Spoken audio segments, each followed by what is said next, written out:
Hi everyone, I'm Zhe. I'm a co-contributor of Specular and also a PhD student in Berkeley RDI. So today I'm going to talk about towards secure, trust minimized, optimistic rollups. This is the overview of today's talk. So first, we are going to review the current optimistic rollup, and I'm going to talk about the security and decentralization challenges in the current today's rollup. And I'm going to talk about our solutions to solve these challenges, including the methodology and the system we're building, Specular and EVM native optimistic rollup. And then I'll share some development status updates of Specular. So first, as we all know, Ethereum does not scale well. So it has low throughput and high gas fees most of the time. So the question is, how can we scale Ethereum's throughput without compromising decentralization? So optimistic rollup is today's successful scaling solution to Ethereum.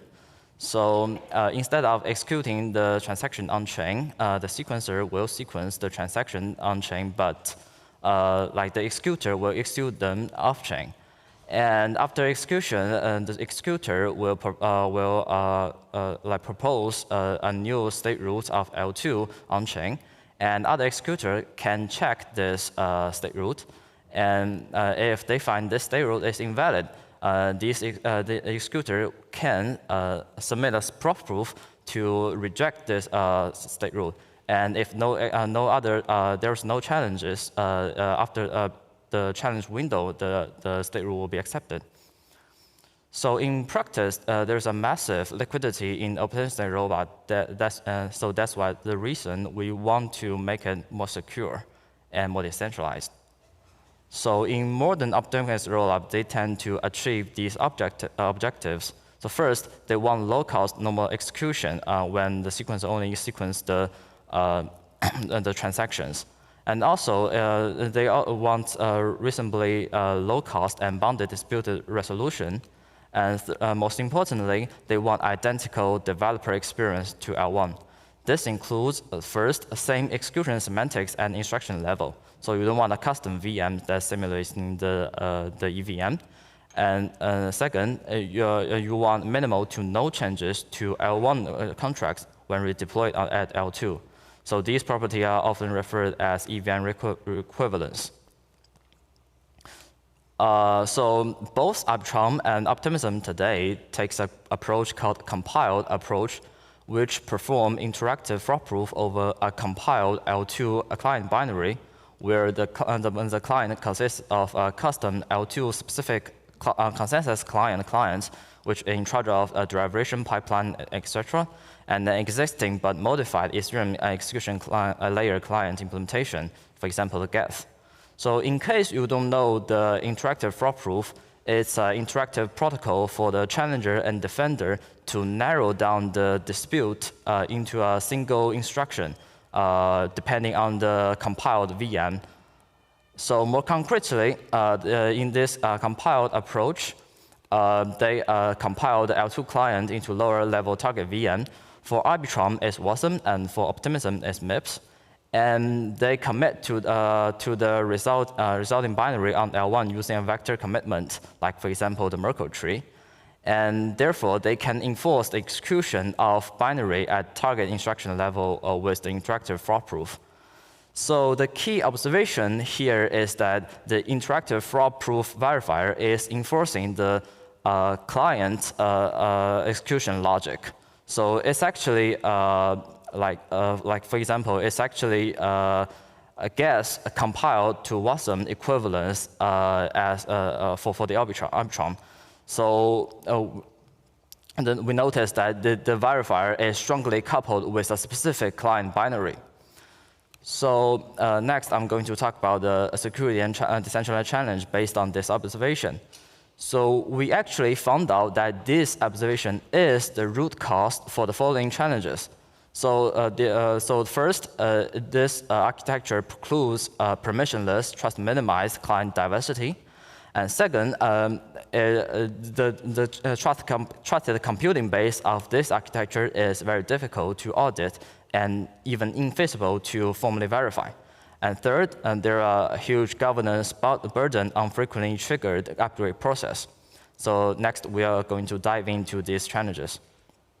So about client diversity, so we don't want a single client to dominate the network because it limited defense against monoculture failure, and a bug in that a single client can bring down the entire network or cause invalid state transitions. So why this architecture precludes permissionless, trusted minimized client diversity? Because on-chain, the verifier is strongly coupled with a specific client. So imagine that you compile gas to Wasm and Aragon to Wasm. The two resulting binary are completely different, and their execution traces are very different. So if the verifier is enforcing the execution of gas, you cannot let Aragon to participate in the challenge. And so this is a solution, a partial solution proposed by Optimism is a K-majority scheme. So if we, instead of committing one binary, we're committing n binary to on-chain. And if there's a K of n majority clients pass the verification, then we say the fraud proof passed the verification. So does this scheme help? The answer is no. Because first, it is a permissioned client diversity. So you don't want a malicious attacker to submit arbitrary binary commitment on-chain, because it can allow the attacker to change the L2 semantics. So first, it is permission, and second, it is operationally complex, because all the validator needs to run all types of clients to participate in challenge. Since the execution trace of Gas and Aragon are different, you cannot let them to do the interactive fraud proof and convince a single verifier that who is wrong and who is right. So the validator has to run all the nodes. And thirdly, it does not scale. So as we know, the current rollup clients consists of consensus layer clients and execution layer clients. But in this compiled approach, these two clients are compiled together. So for example, if we have 3 types of consensus layer clients and 3 types of execution layer clients, there are 9 combinations of the binary. So the operator has to maintain the 9 binary commitment on chain, and these validators need to run 9 different types of clients just for the challenge. So this is kind of unacceptable mitigation to the client diversity.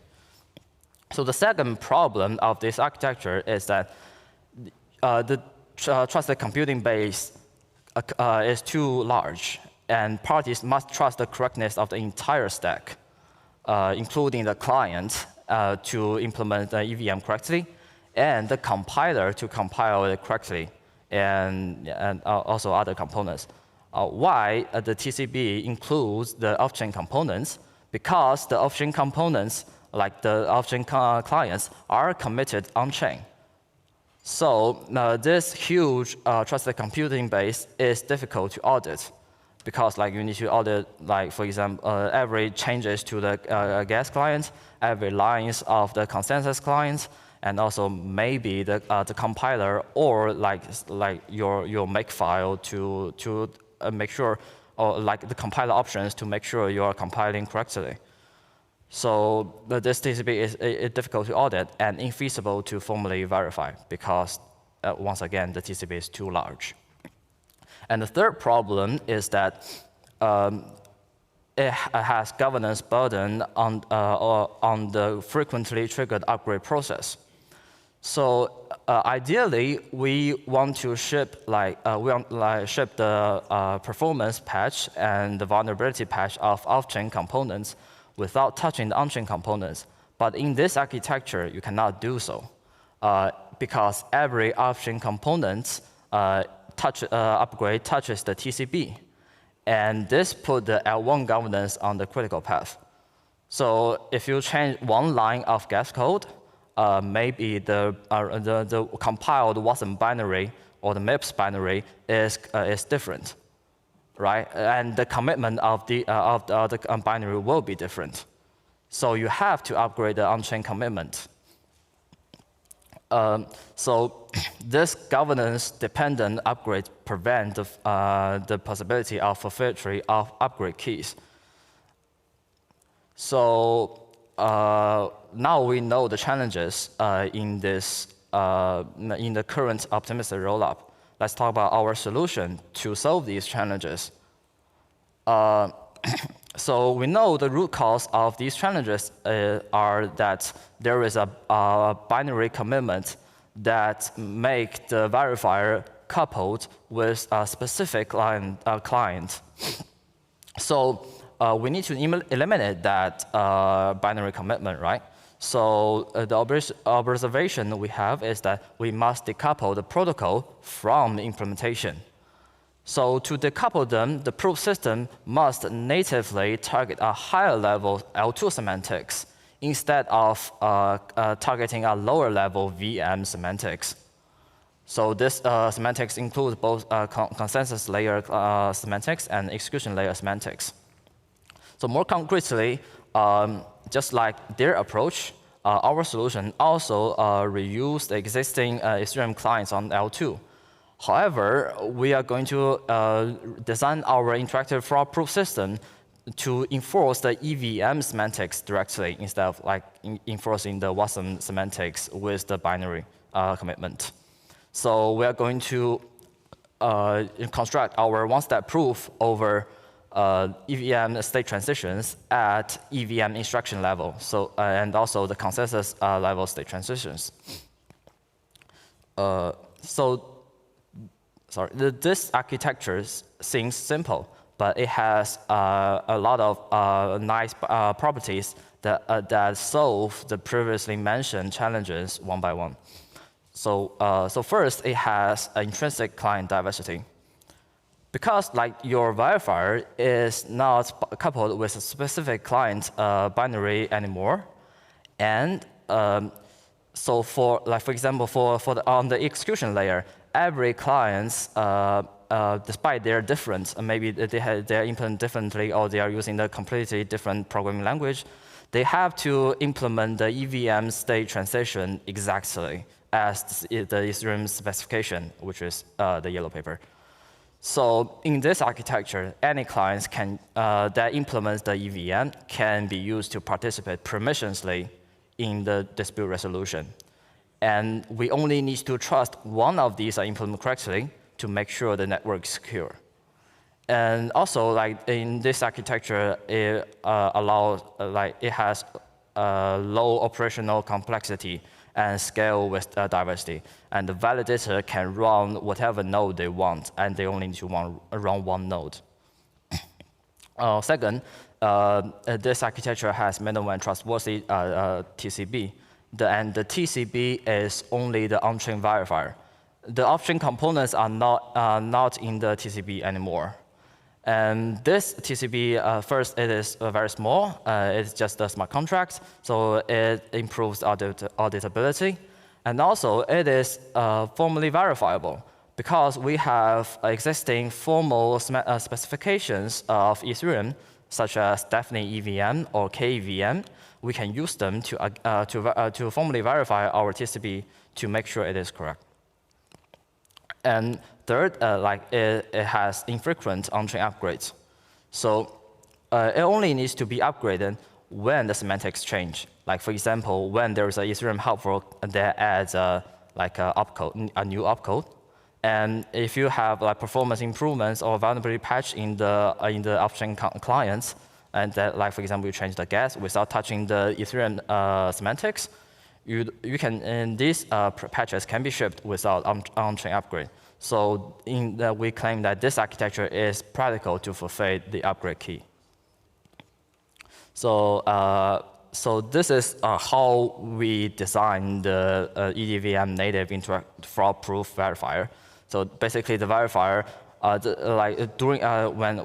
when the dispute goes down to the one-step EVM instruction level, either defender or challenger partially reveals the EVM state to the verifier, so the verifier can simulate one EVM instruction on-chain and compare the final EVM state with the assertion to decide the winner.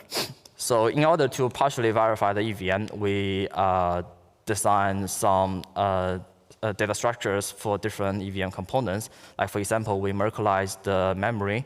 We use the hashing to model the stack. And as we all know, like the word state, like the storage or the account is already Merkleized by the Merkle patch tree. So in these data structures allow us to partially reveal the EVM state to make sure the verifier knows enough information to simulate one EVM instruction. So in Specular, we implement this interactive fraud verifier and also the prover and the peripheral features to make it a complete optimistic rollup. In the current implementation, we support all the semantics defined by the Ethereum spec, and we only modify 200 lines of code in Gas to make it possible. Like in comparison, Optimism has 3,000 lines of changes, and Arbitrum has even more.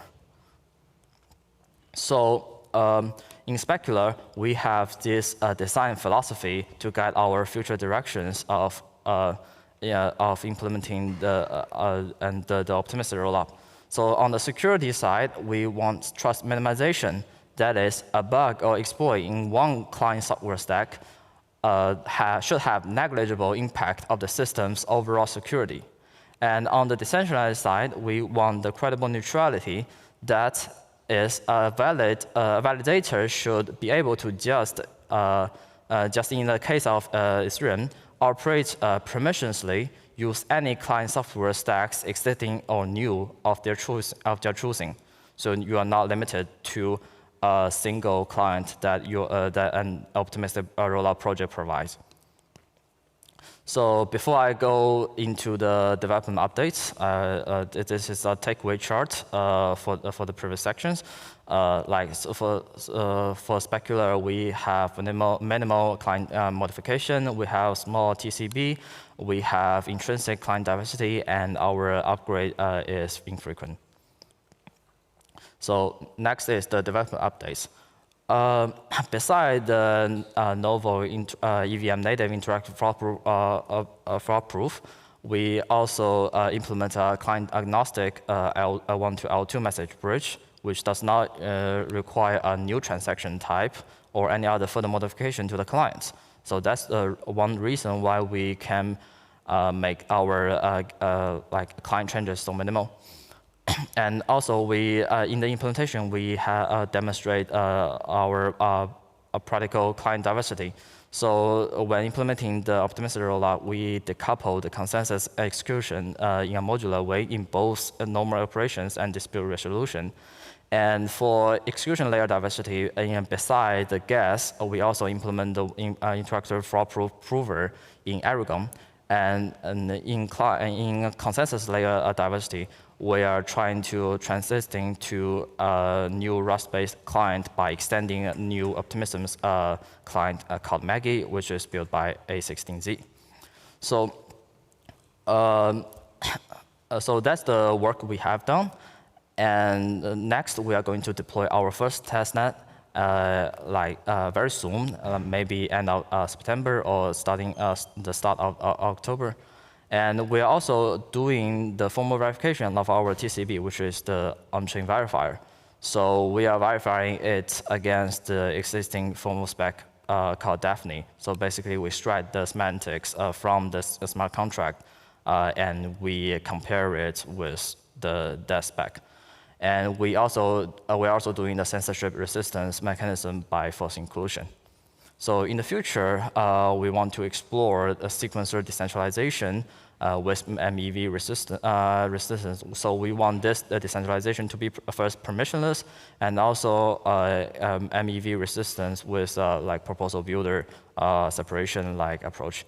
Well, we want to improve the normal execution gas fee by introducing snark-friendly batch data compression, and we also want to improve the dispute resolution gas fee by maybe implementing the one-step proofing snark. And this is not conflict with the verifier we already implemented, because the snark is hard to formally verify. So we can maybe have two verifiers both on chain and let our current verifier to have higher priority because it can be formally verified.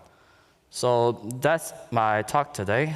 You can find us on Twitter and website, and feel free to reach out if you're a research or engineer interested in collaborating, or you are an application that is interested in participating in a specular ecosystem. Thank you.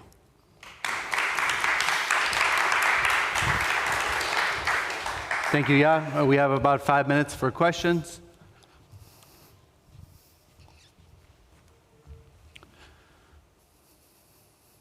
All right, if not, then we'll wrap it up there. Ya, thank you so much for your talk today, and we'll get started in about 5 minutes.